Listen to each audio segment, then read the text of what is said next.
¿Qué va a pasar con el gremialismo? Estamos acá con Jimena Rattoni, que es secretaria gremial, está bien, de un personal jerárquico, pero gremialista al fin. Y antes que nada, gracias por charlar un ratito con nosotros. No, a ustedes por invitarnos. A ver, contame, ¿está en crisis el gremialismo por estos días? Como una opinión muy personal, creo que lo que estamos viviendo muestra que todo está en crisis, ¿no? Y obviamente a los sindicatos nos cabe la parte que nos cabe, a la política la parte que le cabe, al empresariado la parte que le cabe. Creo que no hemos sido de conjunto capaces de construir una sociedad con otro tipo de consensos y equilibrios, ¿no?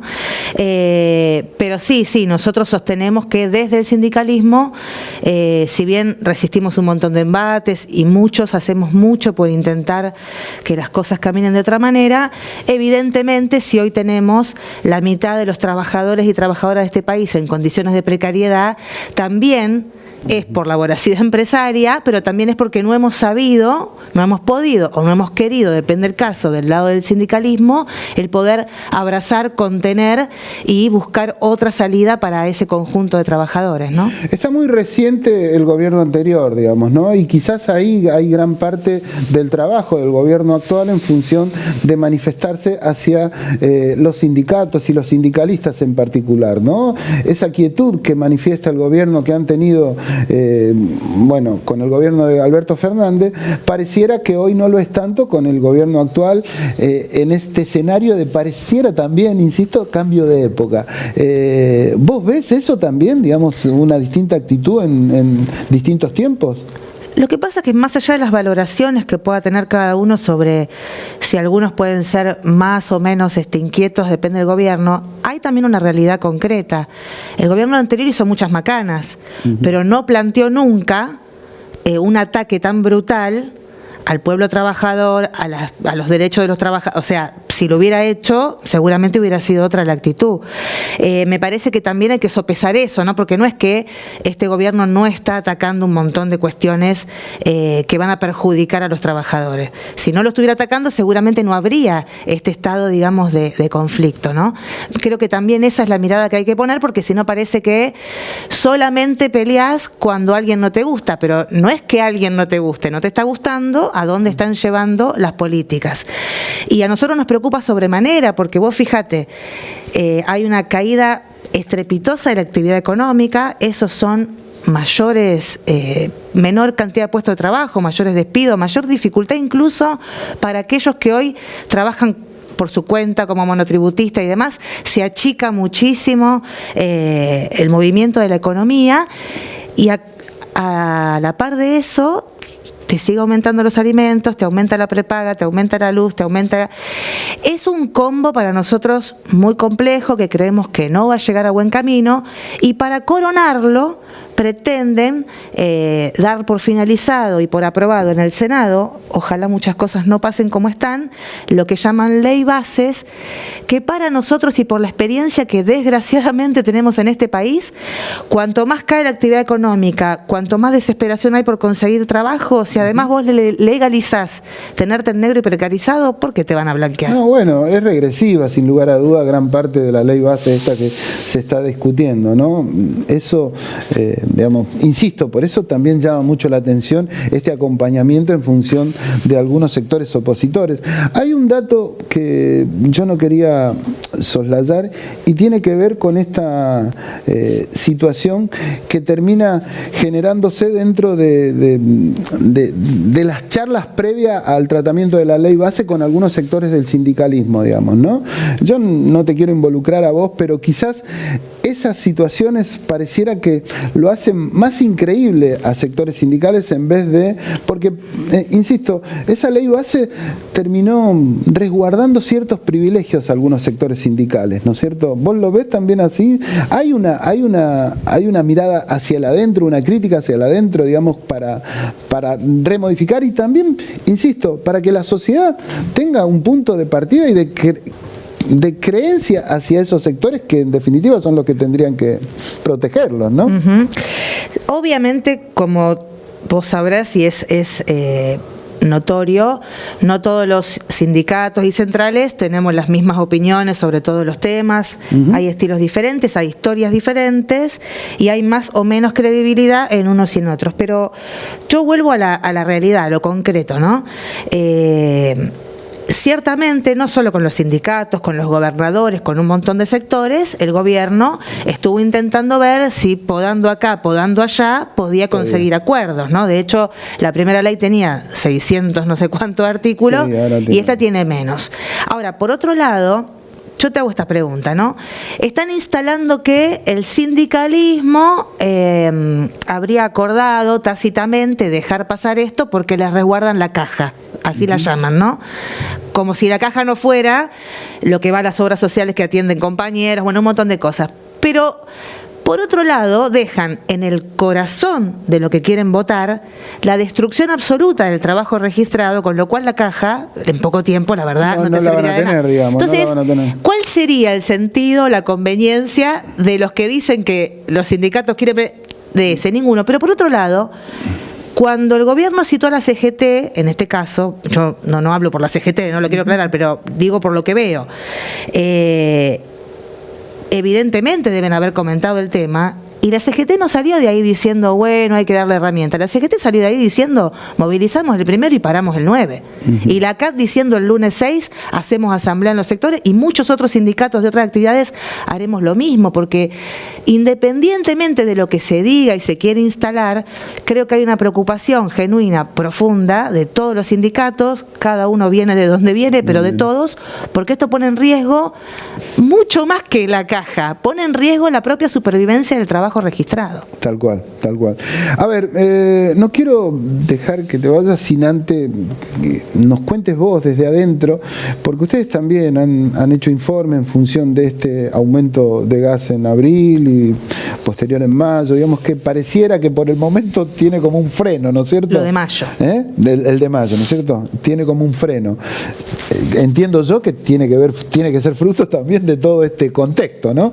Pero contame un poco, porque lo que más resiente la gente por estos días tiene que ver con la luz. Terrible. ¿No? Lo de la luz fue descomunal, digamos. O sea, fue algo que insólito que afecta. E inesperado, porque ni siquiera te avisaron, ¿viste? Bueno, y aparte continuos de una manera muy fuerte. ¿Esto va a pasar lo mismo con el gas? Sí, ciertamente, les quiero contar, en principio, a menos que algo vuelva a cambiar en estos días, el aumento de abril, que es el aumento fuerte, ese está vivito y coleando, vigente. Lo que están suspendiendo es, te cuento al principio, hay un aumento fuerte a partir del 3 de abril, ¿no? O sea que con las próximas facturas... Va a regir después de mayo, digamos. Y en mayo van a empezar a llegar las facturas con aumento.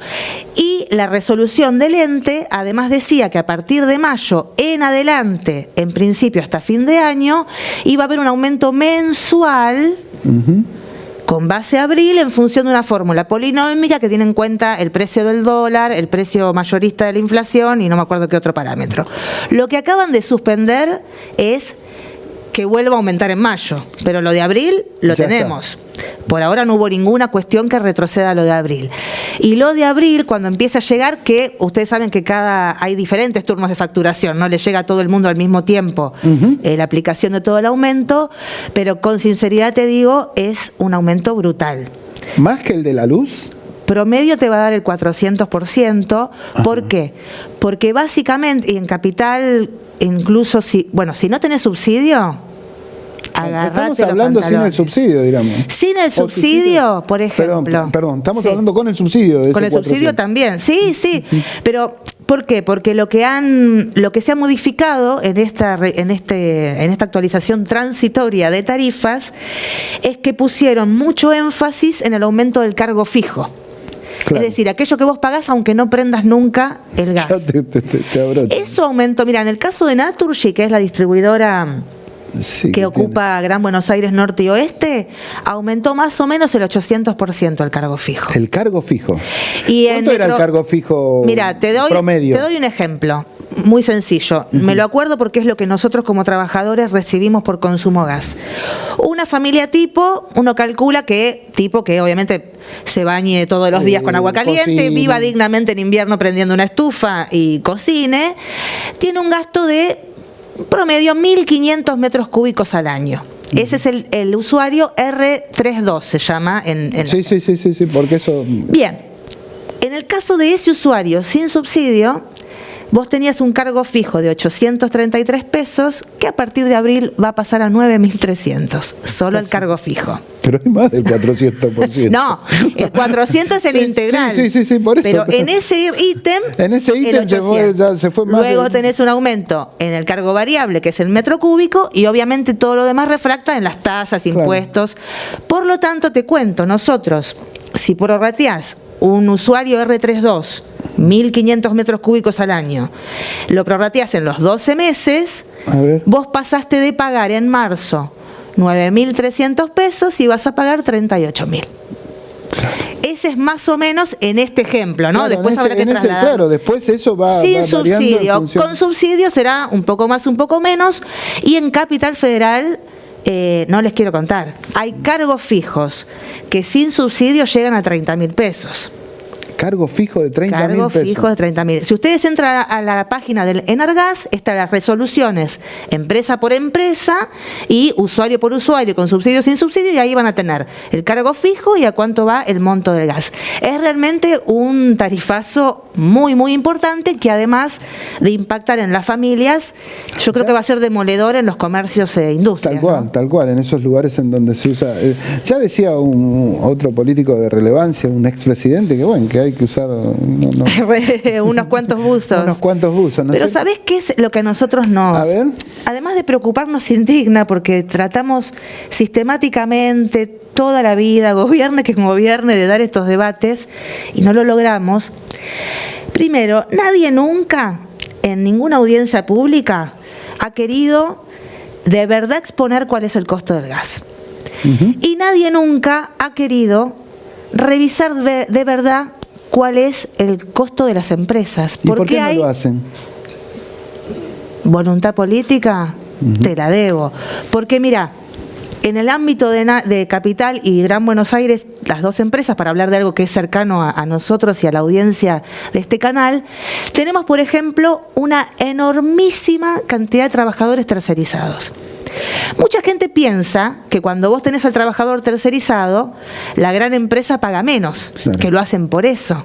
Bueno, les cuento que no.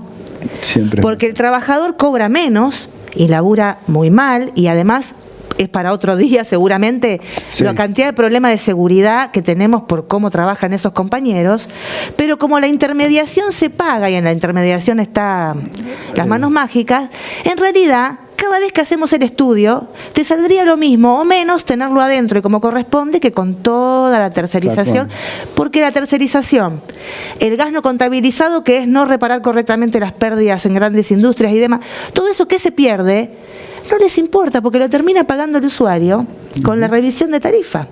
Hay una cantidad de problemas que tenemos en la industria, no hay personal suficiente, el que hay está precarizado, los costos están sobrevalorados y el usuario va a terminar pagando la fiesta. Mucho más, lamentablemente. Te voy a convocar para otro día para que hablemos más en detalle de esto. Nos interesa porque afecta muchísimo la cotidiana del usuario. Pero porque es muy interesante. Y bueno, gracias por la mala noticia que nos acabas de dar a todos. Me encanta dar malas noticias. Te agradezco tu presencia acá en Aciertos y Errores. Gracias a ustedes.